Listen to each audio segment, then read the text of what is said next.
Hello, नमस्कार मित्रों, मैं हूं प्रेमचंद। आज हम देख रहे हैं हिंदी नेट जेआरएफ में लगे हुए उपन्यासों में सबसे पहले आज एक महत्वपूर्ण उपन्यास है देवरानी जेठानी की कहानी। आज हम इसी उपन्यास से ये श्रृंखला शुरू कर रहे हैं और आने वाले सभी परीक्षाओं से संबंधित नेट जेआरएफ, टीजीटी, पीजीटी इत्यादि केवीसी, एनवीएस, आरपीएससी इत्यादि सभी परीक्षाओं में यहाँ से प्रश्न पूछा ही जाता है। तो नंबर 1 आपके लिए क्लास होने वाली है। यहाँ से हर एक प्रश्न आपके लिए बहुत लाभदायक रहेगा और आप इस चैनल पर पहली बार जुड़े हैं तो इसे सब्सक्राइब और बेल आइकन इम्प्रेस कर लीजिए, जिससे आने वाली क्लास की आपको नोटिफिकेशन आ जाए। तो चलिए, ये आज के लिए आज की श्रृंखला में उपन्यास हम शुरू कर रहे हैं। वो है सबसे पहला एक उपन्यास है देवरानी जेठानी की कहानी। ये पंडित गौरी दत्त द्वारा रचित है, जिसका समय है 1870 ईस्वी। तो चलिए, तो हम शुरुआत करते हैं उपन्यासों में देवरानी जेठानी की कहानी से। ठीक, चलिए। पंडित गौरी दत्त। देखिए, पहले पंडित गौरी दत्त का हम थोड़ा जीवन वृत्त और उनकी रचनाओं से संबंधित उनका परिचय देखते हैं। तो चलिए, देखिए, पंडित गौरी दत्त का जन्म पंजाब के लुधियाना शहर के एक सारस्वत ब्राह्मण परिवार में पौष शुदी 2 संवत 1893 विक्रम तदनुसार सन 1836 को हुआ। कब हुआ ये आपको याद रखना है कि पंडित गौरी दत्त का जन्म होता है आपका 1836 ईस्वी में। ये आपको याद रखना है। बस इतना याद रखिए कि पंडित गौरी दत्त का जन्म कब होता है, 1836 ईस्वी। ठीक, इतना याद रखेंगे तो आपका काम चल जाएगा। आगे देखिए, अब देखते हैं हम पंडित गौरी दत्त। पंडित गौरी दत्त के दादा पंडित नाथूराम मिश्र ये तांत्रिक पंडित थे। ठीक, आगे पंडित गौरी दत्त के पिता सतलुज पुल के पास अंग्रेजों के द्वारा दरोगा नियुक्त किए गए थे। क्या पंडित जो गौरी दत्त के पिताजी थे, सतलुज पुल के पास अंग्रेजों के द्वारा क्या दारोगा नियुक्त किए गए थे, ये ऐसा मानना है, बताया गया है। आगे देखिए, पंडित गौरी दत्त की पढ़ाई संस्कृत से शुरू हुई और आजीविका के लिए फारसी की भी शिक्षा प्राप्त की। आगे देखिए, पंडित गौरी दत्त 2 भाई थे। जब उनकी उम्र मात्र 5 वर्ष की थी, तभी उनके पिता एक वेदांती सन्यासी के ज्ञान दर्शन द्वारा संन्यास धारण कर गृह त्याग कर दिया। ठीक, पंडित गौरी दत्त 2 भाई थे, ये आपको याद रखना है। और उम्र 5 वर्ष की थी, जब उनकी उम्र कितनी थी, 5 वर्ष की थी। तो और उनके पिताजी ने क्या किया था, उन्होंने संन्यास ग्रहण कर लिया था, ये ऐसा मानना है। देखिए, पंडित गौरी दत्त की माता, जिनका नाम था लुधियाना से, पंडित गौरी दत्त की माता लुधियाना से मेरठ चली आईं और गौरी दत्त की प्रारंभिक शिक्षा यहीं से संपन्न हुई। गौरी दत्त रुड़की के इंजीनियरिंग कॉलेज से बीजगणित, रेखागणित, ड्राइंग, शिल्प आदि की शिक्षा के साथ अंग्रेजी और फारसी की भी शिक्षा प्राप्त की गौरी दत्त ने। ठीक है, आगे देखिए, आयुर्वेद आयुर्वेद और हकीम की शिक्षा हासिल कर गौरी दत्त ने इस पेशे में भी अच्छी याति पाई, बोल सकते हैं अच्छी ख्याति प्राप्त की। आगे देखिए, पंडित गौरी दत्त देवरानी के देवनागरी के प्रथम प्रचारक और अनन्य भक्त थे। किसके? देवनागरी। पंडित जी हैं पंडित गौरी दत्त, देवनागरी के प्रथम प्रचारक और अनन्य भक्त थे। आगे, देवनागरी के प्रति सेवा और समर्पण का भाव उनके हृदय में स्वामी दयानंद सरस्वती के सुनने जो देवनागरी विषय व्याख्यान से हुआ। ठीक, देवनागरी के प्रति सेवा और समर्पण का भाव उनके हृदय में स्वामी दयानंद सरस्वती के सुने देवनागरी विषय व्याख्यान से हुआ, ये ऐसी मान्यता है। आगे देखिए, आगे देखते हैं। यह है, पंडित गौरी दत्त ने देवनागरी के प्रचार प्रसार के लिए मिशन स्कूल से त्याग पत्र दे वेदवाड़ा, कौन सी जगह है, वेदवाड़ा नामक मोहल्ले के एक चबूतरे पर देवनागरी पाठशाला की स्थापना की, ये ऐसा मानना है। क्या है, देवनागरी पाठशाला की स्थापना की, कहाँ पे की थी, एक नाम था वेदवाड़ा मोहल्ले में एक चबूतरे पर देवनागरी पाठशाला की स्थापना की। देवनागरी पाठशाला ही आगे चलकर देवनागरी कॉलेज के रूप में परिवर्तित हुआ, ये पता रहना चाहिए। देवनागरी जो पाठशाला थी वही आगे चल करके देवनागरी कॉलेज में परिवर्तित हुआ, ये ऐसा है। आगे देखिए, अब पंडित गौरी दत्त मेरठ में नागरी प्रचारी सभा की स्थापना की। देखिए, पंडित गौरी दत्त ने जो मेरठ में नागरी प्रचारी सभा की स्थापना की, ये याद रखना है। आगे देखिए, सन 1894 में पंडित जी ने सरकार को अदालतों में नागरी लिपि को चलाने हेतु एक ज्ञापन सौंपा, जिसमें नागरी लिपि की विशेषता बताते हुए कहा था, ये विशेष रूप से कथन याद रखना है। क्या कहते हैं पंडित गौरी दत्त? कहते हैं, देवनागरी इतनी सरल एवं वैज्ञानिक लिपि है कि उसके 36 अक्षर, 12 मात्राएं और केवल 3 दिन में आसानी से सीखे जा सकते हैं तथा 6 महीने में उसका पूरा अभ्यास किया जा सकता है, ऐसा मानना था पंडित गौरी दत्त का। ठीक है, कितने? 36 अक्षर, 12 मात्राएं, केवल 3 दिन में आसानी से सीखे जा सकते हैं और 6 महीने में उसका पूरा अभ्यास किया जा सकता है। ये गौरी दत्त 1894 में बताते हैं देवनागरी लिपि के संबंध में। आगे देखिए, पंडित जी ने उपरोक्त ज्ञापन में यह भी लिखा था कि उर्दू और फारसी के क्या लिखते हैं पंडित गौरीदत्त, उर्दू और फारसी के शब्दों को यदि नागरी लिपि में लिखना शुरू कर दिया जाए तो वे बहुत सरल हो जाएंगे। क्या उर्दू और फारसी के अगर शब्दों को देवनागरी लिपि में लिखेंगे या लिखना शुरू करेंगे तो वे बहुत ही सरल हो जाएंगे। ये पंडित गौरीदत्त की मान्यता है। आगे देखिए, पंडित गौरीदत्त ने 16 जुलाई 1893 बोले तो 1893 में ही काशी नागरी पिछाड़ी सभा की स्थापना की। ये आपको पता रहना चाहिए, काशी नागरी जो है नागरी पिछाड़ी सभा, इसकी जो स्थापना कब होती है 1893 में होती है। और कौन करता है? पंडित गौरीदत्त करते हैं। जो पूरा समय है इसका 16 जुलाई 1893। और ये हो गया। अब आगे याद रखिए आप, 16 देखिए 1893 से पहले 1892 में देवनागरी प्रचारक का संपादन भी उन्होंने किया था। किसका किया था? देवनागरी प्रचारक का संपादन किया पंडित गौरीदत्त ने। ये आगे देखिए, पंडित गौरीदत्त के ही अथक प्रयास से 18 अप्रैल 1900 अर्थात 1900 को सर एंटोनी मैकडॉनल्ड ने एक अध्यादेश जारी कर उत्तर प्रदेश के स्कूलों और पाठशालाओं में हिंदी के पठन पाठन को स्वीकृति प्रदान की। देखिए, ये थे एंटोनी मैकडॉनल्ड जो आदेश जारी किया था इन्होंने उत्तर प्रदेश के सभी स्कूलों में पाठशालाओं में हिंदी के पठन पाठन को स्वीकृति प्रदान करी थी। किसने? एंटोनी मैकडॉनल्ड ने। कब? 18 अप्रैल 1900 में। ये आपको याद रखना है। अब देखिए, पंडित गौरीदत्त जो पंडित जी की देवनागरी के प्रति दीवानेपन की एक झलक इससे भी मिलती है कि उसने अपने अंगरखे पर जयनागरी उसने अपने अंगरखे पर जयनागरी शब्द लिखवाया था और अभिवादन के समय जयनागरी ही कहा था या कहा करते थे जयनागरी। आगे देखिए, पंडित जी ने 1 जून 1903 पंडित जी ने 1903 को लिखे अपने वसीयतनामा में उन्होंने एक ग्रंथ लिखा था। 1903 में कब लिखा था? क्या लिखा था? वसीयतनामा में अपनी सारी संपत्ति यानी मकान और सामान तक नागरी के प्रचार हेतु समर्पित कर दिए थे। ठीक है, कब इन्होंने नागरी पिछाड़ी सभा थी उसके लिए सब कुछ उन्होंने समर्पित कर दिया था। वसीयतनामा इनका एक ग्रंथ है, उसमें इन्होंने स्वयं लिखा था 1903 में। आगे देखिए, आप देवनागरी देवलोक गगन 8 फरवरी सन 1906 को हुआ। मतलब कि इनका जो देव आलोक है बोले तो इनका निधन है 1906 में होता है और इनका जन्म होता है 1836 ईस्वी में। ये पता रहना चाहिए। पंडित गौरीदत्त का जन्म तो 1836 में हो जाता है, मृत्यु हो जाती है, इनकी निधन होता है 1906 ईस्वी में। ठीक, आगे देखिए, नागरी लिपि परिषद ने उनके सम्मान में गौरीदत्त नागरी सेवा सम्मान आरंभ किया। देखिए, नागरी लिपि परिषद है उसने क्या किया था? उनके सम्मान के लिए गौरीदत्त नागरी सेवा सम्मान आरंभ किया। ये एक विशेष बात है, ये याद रखिए। आगे देखिए, देवनागरी के प्रति समर्पण सेवा भाव के कारण ही लोग उन्हें देवनागरी प्रचारानंद और हिंदी का सुखसत कहा करते थे। क्या? देवनागरी के प्रति समर्पण सेवा भाव के कारण ही लोग उन्हें देवनागरी प्रचारानंद और हिंदी का सुखसत कहा करते थे। और देखिए, देवनागरी के प्रचारार्थ पंडित जी ने एक गीत की रचना की थी, किए थे, जिसकी कुछ पंक्तियां ये हैं। क्या हैं? ये सुनिए आप। भजू गोविंद हरे हरे, भजू गोविंद हरे हरे, नागरी हित कुछ धन दो, दूध न दो न देगा धरे धरे। क्या? भजू गोविंद हरे हरे, भजू गोविंद हरे हरे, देवनागरी हित कुछ धन दो, दूध न देगा धरे धरे। ये पंडित गौरीदत्त हैं, उनकी कुछ पंक्तियां मिलती हैं गीत की। अब देखिए, उनकी कुछ रचनाओं की बात करते हैं जो उनके लिए मुख्य हैं। देखिए, एक रचना मिलती है पंडित गौरीदत्त की रचनाएं। देखिए, अक्षर दीपिका आगे है, अगली रचना है पहली रचना है अक्षर दीपिका। फिर है आपकी अशरफियों की थैली। ये है आपकी अशरफियों की थैली। और आगे है आपकी देवनागरी जेठानी की कहानी।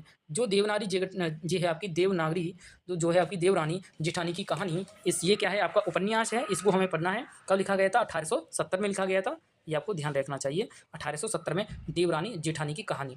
अब अगला देखिए उपन्यास है नागरी 100 अक्षर। फिर है गौरी जीवन।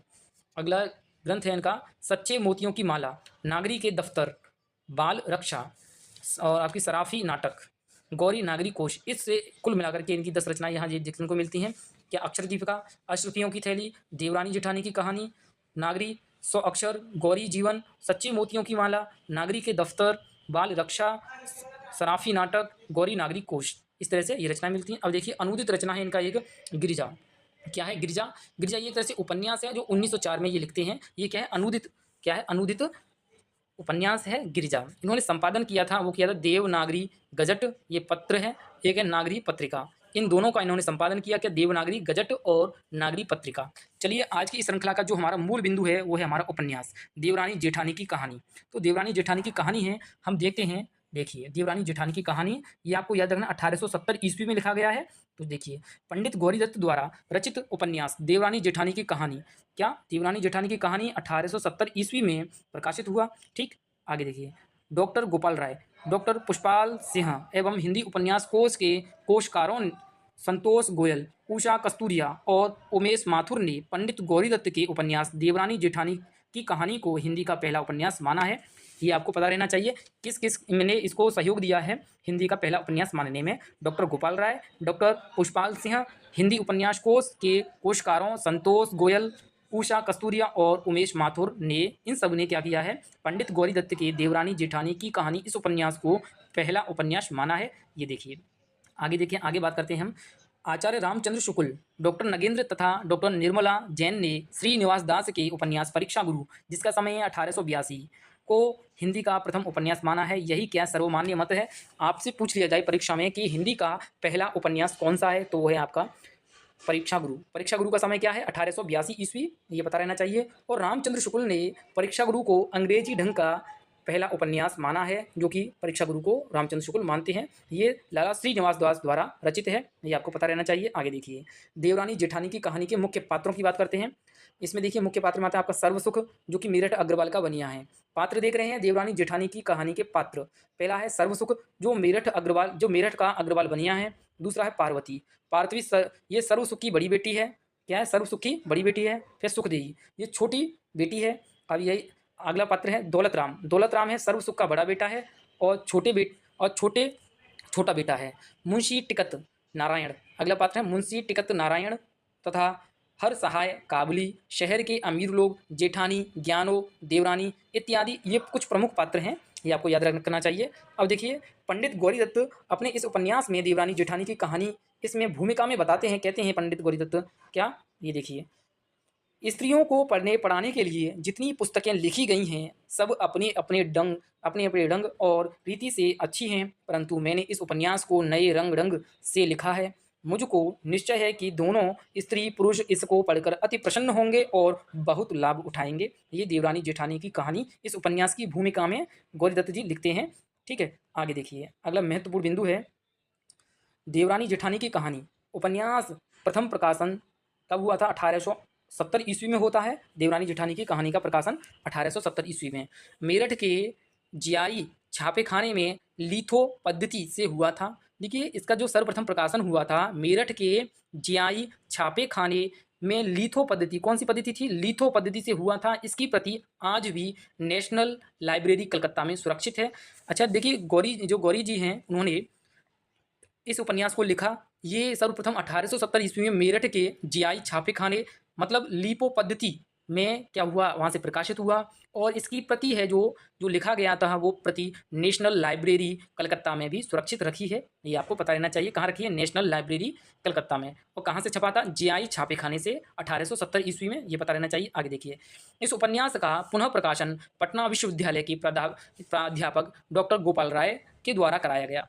देखिए इस उपन्यास का पुनः प्रकाशन कब हुआ था, प्रकाशन हुआ था पटना विश्वविद्यालय के थे प्राध्यापक डॉक्टर गोपाल राय के द्वारा कराया गया, ये पता रहना चाहिए। आगे देखिए इस उपन्यास के लिए पंडित गौरीदत्त को सरकार की तरफ से 100 रुपये, कितने 100 रुपये का इनाम मिला था, ये पता रहना चाहिए। कितने रुपये का इनाम मिला था, 100 रुपये का इनाम मिला था गौरीदत्त को इस उपन्यास के लिए। देखिए आगे इस उपन्यास में बाल विवाह में फिजूल खर्ची, स्त्रियों की आभूषण प्रियता, बंटवारा, वृद्धों बहुओं की समस्या, शिक्षा, स्त्री शिक्षा आदि का बड़ा ही तर्कपूर्ण चित्रण किया गया है। ठीक है, आगे देखिए अगला बिंदु है इस उपन्यास का मुख्य उद्देश्य स्त्रियों को गृहस्थ धर्म की शिक्षा प्रदान करना है। अब ये सबसे मुख्य उद्देश्य क्या है इस उपन्यास का, है स्त्रियों को गृहस्थ धर्म की शिक्षा प्रदान करना, इसका मूल उद्देश्य है देवरानी जेठानी की कहानी इस उपन्यास का। ठीक है, आगे पंडित गौरीदत्त जी लिखते हैं इस उपन्यास की भूमिका में गौरीदत्त ने लिखा है, कहते हैं कि पढ़ी और बेपढ़ी स्त्रियों में क्या क्या अंतर हैं, बालकों का पालन पोषण किस प्रकार होता है और किस प्रकार होना चाहिए, बेपढ़ी स्त्री जब एक काम को करती है उसमें क्या क्या हानि होती है और पढ़ी हुई जब उसी काम को करती है उसमें क्या क्या लाभ होता है। स्त्रियों की वह सब बातें जो आज तक नहीं लिखी गई मैंने खोज कर सब लिख दी हैं, ये पंडित गौरीदत्त जी भूमिका में लिखते हैं। आगे देखिए इस उपन्यास में उपन्यासकार ने मध्य वर्गीय हिंदू मुसलमान स्त्रियों को शिक्षित करके उन्हें उच्च कुल की स्त्रियों के समान आदर्श रूप में भी प्रस्तुत किया है। ये कहते हैं, ये राइटर हैं, बता रहे हैं कि इस उपन्यास में उपन्यासकार ने मध्य वर्गीय हिंदू मुस्लिम स्त्रियों को शिक्षित करके उन्हें उच्च कुल की स्त्रियों के समान आदर्श रूप, कैसा आदर्श रूप में भी प्रस्तुत किया है। ठीक है, आगे देखिए। उपन्यास ने इस नहीं मतलब कि उपन्यासकार ने इस पुस्तक की रचना में स्त्रियों के अलावा उनके अभिभावकों पर ज़्यादा दृष्टि रखी है। अभिभावक उपदेशक के रूप में प्रस्तुत हुए हैं। किसने, ये याद रखना है, जो अभिभावक हैं इसमें उपदेशक के रूप में प्रस्तुत हुए हैं, ये आपको विशेष याद रहना है। अब देखिए, उपन्यास में एक ही घर की दो स्त्रियों, मतलब कहें तो देवरानी जेठानी, इनकी कथा को इसमें क्या रखा गया है, रचा गया है। और आगे कहते हैं कर्म। देखिए, कर्म की उपासिका, नैतिक मूल्यों की संवाहिका देवरानी को लेखक ने अपना आदर्श बनाकर प्रस्तुत किया है। देखिए, कर्म की जो उपासिका है, मतलब कि काम करने वाली है, और नैतिक मूल्यों की संवाहिका है, वो कौन है, देवरानी है। देवरानी को लेखक ने अपना आदर्श बनाकर प्रस्तुत किया है इस उपन्यास में। देखिए, देवरानी के माध्यम से समाज में प्रचलित अशिक्षा, अंधविश्वास और रूढ़ियों को दिखाने का भरसक प्रयास किया गया है। ये गौरी जी ने अपने उपन्यास देवरानी जेठानी की कहानी में साफ साफ दिखाया है। क्या, देवरानी के माध्यम से समाज में प्रचलित अशिक्षा, अंधविश्वास और रूढ़ियों को दिखाने का भरसक प्रयास किया गया है। देखिए, उपन्यास में सर्व सुख के माँ बाप हैजे की चपेट में आने से मर गए हैं। ये देखिए, सर्व सुख कौन है, जो सर्व सुख है वो इसका मेन पात्र कहें तो नायक है। और यही यहाँ पे देखते हैं, माँ बाप उसके क्या हैजे की चपेट में आने से मर गए हैं, ये पता रहना चाहिए। हैजे की बीमारी है, उसकी चपेट से सर्व सुख के माँ बाप का क्या होता है, निधन होता है, ये पता रहना चाहिए। अब देखिए, सर्व सुख है क्या है, कौन है, सर्व सुख है। सर्व सुख अपनी बड़ी लड़की पार्वती की शादी कहाँ करता है, दिल्ली में, और तथा छोटी बेटी की मंगनी करता है वंशीधर कबाड़ी के यहाँ, जो हापुड़ में तय करते हैं। ये पता रहना चाहिए। बड़ी जो बेटी है कौन, पार्वती, पार्वती की शादी होती है कहाँ, दिल्ली में, और छोटी की मंगनी होती है वंशीधर कबाड़ी, ये एक जगह है। और उनके घर में क्या, कौन, नाम क्या है उनका, वंशीधर कबाड़ी। वंशीधर कबाड़ी में जो हापुड़ में है, वहाँ क्या है, छोटी बेटी की मंगनी तय करते हैं सर्वसुख। ठीक है, छोटी की मंगनी कहाँ होती है, हापुड़ में। किससे होती है, वंशीधर से होती है, वंशीधर कबाड़ी से। और बड़ी लड़की की जो नाम है पार्वती, वो कहाँ, दिल्ली में उसकी शादी होती है, ये याद रखना है, दिल्ली से बड़ी लड़की का संबंध है। अब देखिए, देखिए छोटी जो बड़ी बेटी थी उसका नाम था पार्वती, और छोटी बेटी थी जिसका नाम था सुखदेई। जो सुखदेई थी वो कहाँ, इसका बंशीधर कबाड़ी से उसका विवाह होता है, तय होता, मंगनी तैयार तय होती है। आगे देखिए, सुखदेई गांव की मिस रानी से नागरी पढ़ती हैं और सिलाई कटाई का भी काम सीखती है। ठीक है, सुखदेई। अब देखिए, दौलत राम। दौलत राम अपने पिता के साथ दुकान पर बैठता है और छोटे लाल मदरसे में पढ़ता है। देखिए, दौलत राम अपने पिता, पिता कौन है, सर्वसुख है, पिता है यहाँ पे सर्वसुख, दौलत राम और छोटे लाल, ये दो पुत्र हैं सर्वसुख के। और जो दौलत राम है वो पिता के साथ कहाँ, दुकान पर बैठता है, और छोटे लाल है जो का मदरसे में पढ़ाई करता है, पढ़ता है, ये पता रहना चाहिए। अब देखिए, दौलत राम की पत्नी, जो दौलत राम है उसका बड़ा बेटा है, उसकी पत्नी का नाम क्या है, ज्ञानो। ज्ञानो ही है, वो कौन है, जेठानी है, याद रखना है, इसमें ज्ञानो है वही जेठानी है। तो दौलत राम की पत्नी ज्ञानो स्वभाव से ईर्ष्यालु थी। वह सास ससुर की बात भी नहीं मानती थी। भोजन बनाने में भी दाल पनियाली तो रोटी कच्ची बना देती थी, ऐसा इसमें चित्रण है। देखिए, छोटेलाल, छोटेलाल की पत्नी का नाम था आनंदी, जो कौन है, इसमें देवरानी की भूमिका निभाती है। और इसी के साथ जो मूल नैतिकता की और आपकी संवाहिका के रूप में पंडित गौरीदत्त आनंद, जो आनंदी है, देवरानी को ही मूल आधार बनाते हैं। तो देखिए, क्या है, छोटेलाल की पत्नी का नाम है आनंदी, और आनंदी है ये स्वभाव से अच्छी और मिलनसार थी, किसी भी कार्य को सलीके से करना जानती थी, इस कारण ससुराल वालों की कृपा पात्र बनी थी। कौन, आनंदी। आनंदी का जो है इसमें कौन है, देवरानी है, ये आपको पता रहना चाहिए। देखिए, दौलत राम, दौलत राम की पत्नी ज्ञानू। इसके देखिए, दो पुत्र थे, इसमें एक पुत्री थी और एक पुत्र था। पुत्र का नाम था कन्हैया और पुत्री का नाम था मुलिया, ये पता रहना चाहिए। ज्ञानो जो और दौलत राम, ये दोनों कौन है, पति पत्नी है। और दौलत राम है जिसके कौन, दो पुत्र हुए, मतलब कि एक पुत्र और एक पुत्री। जो पुत्र था जिसका नाम था कन्हैया और पुत्री का नाम था मुलिया, ठीक है, को जन्म दिया। देखिए, छोटे लाल है, जो छोटे लाल है, जो छोटा बेटा है सर्वसुख का, उसकी कौन थी, पत्नी का नाम था आनंदी, और आनंदी से इन्हें दो पुत्रों की प्राप्ति होती है। वो कौन था, मोहन और नन्हे। ये छोटे लाल के दो पुत्र हैं, मोहन और नन्हे, और दौलत राम के कन्हैया और मुरिया, ये दोनों पुत्र पुत्री हैं, ये पता रहना चाहिए। अब देखिए, दौलत राम अपनी पत्नी के बहकावे में परिवार से अलग हो जाता है। दौलत राम है जो अपनी पत्नी के बहकावे में क्या होता है, परिवार से अलग हो जाता है। आगे, उपन्यास में होने वाले पत्र व्यवहार में मांगलिक शब्दों के रूप में स्वस्ति श्री सर्वोपि मायोग्य शब्द का प्रयोग किया गया है। देखिए, उपन्यास में होने वाले पत्र व्यवहार में मांगलिक शब्दों के रूप में क्या, स्वस्ति श्री सर्वोपि मांग योग्य शब्द का प्रयोग किया गया है, यह पता रहना चाहिए। इसे नोट में बिंदु में याद रखिएगा कि मांगलिक शब्दों में पत्र व्यवहार के लिए क्या शब्द यूज किया गया था, वो किया गया स्वस्ति श्री सर्वोपि माँ योग्य, ये प्रयोग किया गया था। आगे देखिए, इस उपन्यास के बारे में कहा जाता है कि देखिए, यदि 150 साल पहले की संस्कृति को जानना हो तो इस उपन्यास से बेहतर कोई साधन नहीं है। यदि आपको 150 से साल पहले की आपको संस्कृति जानना है तो इस उपन्यास को अवश्य पढ़िएगा, तो वहाँ की संस्कृति से आप परिचित हो पाएंगे। तो यही मानना है कि यदि 150 साल पहले की संस्कृति को जानना हो तो इस उपन्यास से बेहतर कोई साधन नहीं है। आगे देखिए आप, गौरी दत्त, देखिए गौरी दत्त जी हैं, इनका यह उपन्यास लघुकाय है। लघुकाय है बोलें तो ये छोटा उपन्यास है। लघुकाय का मतलब है लघु अर्थात छोटा, तो छोटा उपन्यास है जिसमें कुल मात्र 35 पृष्ठ हैं। ये आपको अच्छे से पढ़ लेना चाहिए क्योंकि इसमें 35 ही पृष्ठ हैं। तो इसके आधार पर ये कैसा हुआ, लघुकाय उपन्यास हुआ।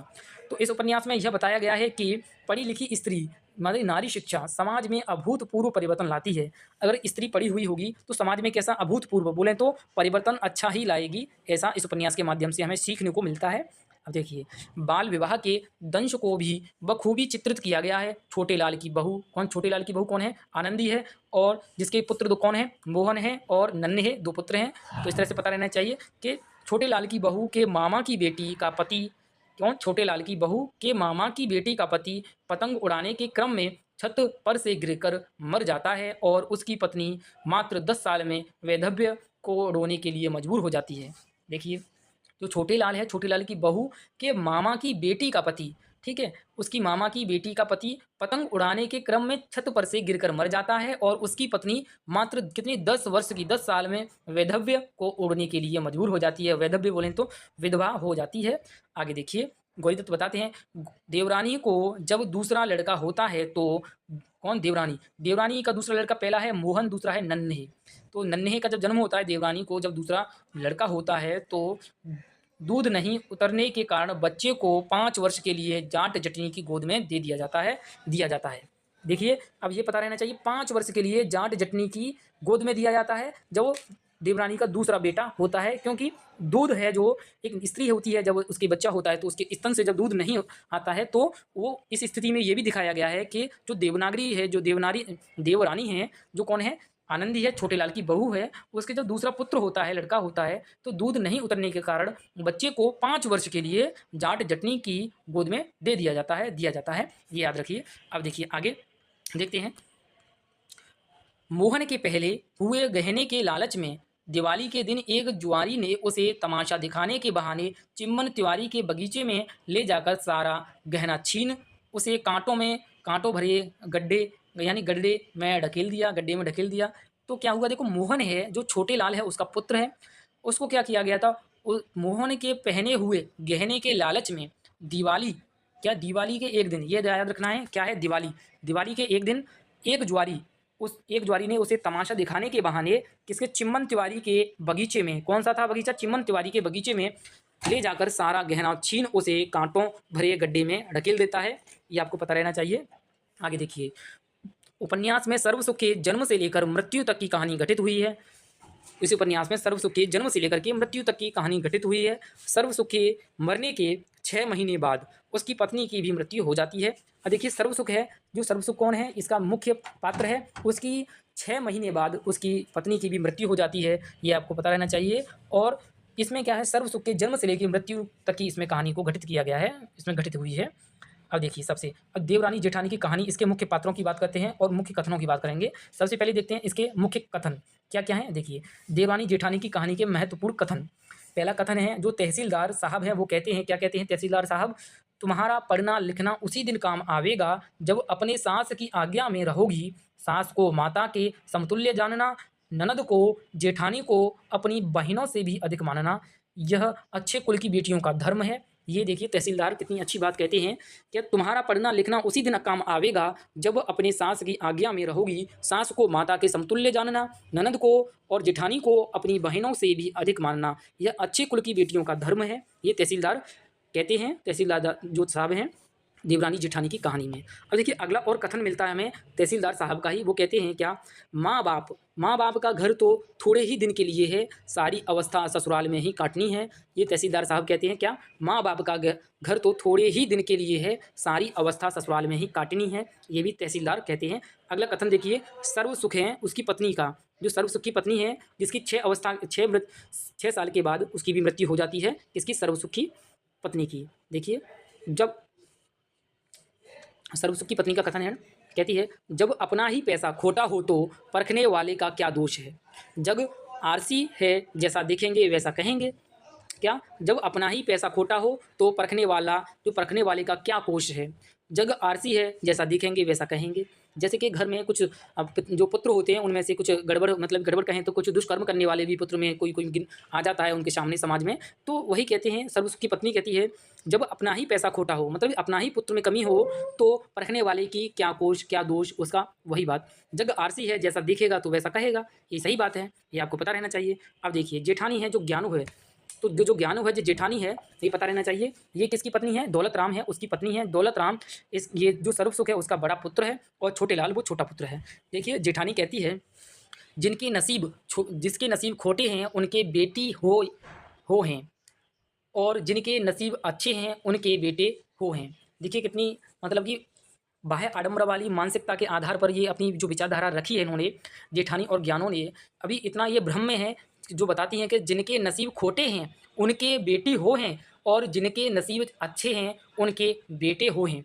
तो ये मतलब कि देवरानी से कहती है, क्योंकि देवरानी के 2 पुत्र होती हैं। कौन है, एक मोहन है और एक नन्हे है, और जेठानी है इसके एक पुत्र है एक पुत्री है।